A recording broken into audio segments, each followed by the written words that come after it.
7 o'clock in the morning, this is the route to the positions. It's an unusual time for such a ride. It's already too light, and despite the overcast weather, all the routes here are being monitored by enemy drones. There's a lot of reconnaissance drones, kamikaze drones, they use them a lot, so it is unconventional mission. The sun is still shining. The routes in the Luhansk region are damaged by military equipment. It can only be possible to get close to the positions by frozen mud ditches. Masking in this weather takes a lot of time, and there's so much work to do, so that's a priority. Now we will launch a high-E fragmentation shell, 863 grams. This will be more a reconnaissance flight. We'll see what's happening on the line of contact, and maybe we'll hit something. In order for a kamikaze drone to fly as far as possible into the depths of enemy positions, it needs good batteries, officers say. -4 today, but this is their positions and it feels like -6 or -7. And this weather actually not good for the kamikaze battery. And that's why guys using this air controller. The front is rattling around the clock here. 4 minutes to prepare equipment and the defenders identify future targets.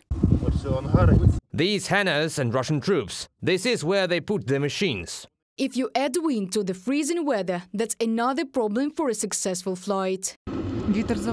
Does the wind hinder? Yes, it is slowing us down and draining the battery. This kamikaze drone found its target 15 kilometers away. If there was no wind, the drone could have flown farther, the defenders say, provided it didn't run into Russian electromagnetic warfare. Did you have to evade jammers? For example, you knew its location and flew your drone another way. We try to avoid it. To be honest, we don't always succeed. Sometimes we get shot down. The advanced task force of the security service most often targets Russian heavy equipment. They say hitting moving targets is more difficult, but possible.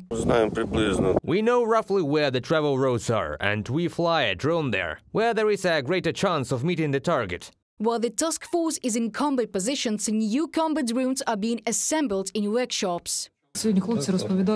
The guys say that they assemble drones using whatever is available. It happens that it flies a kilometer and falls. Do you need powerful production? Yes, there is a lot of small workshops where they assemble drones. If there was production at the state level, it would be better. They not only customize FPV drones, but also prepare reconnaissance drones for operation and even print tail parts for ammunition on a 3D printer at this workshop.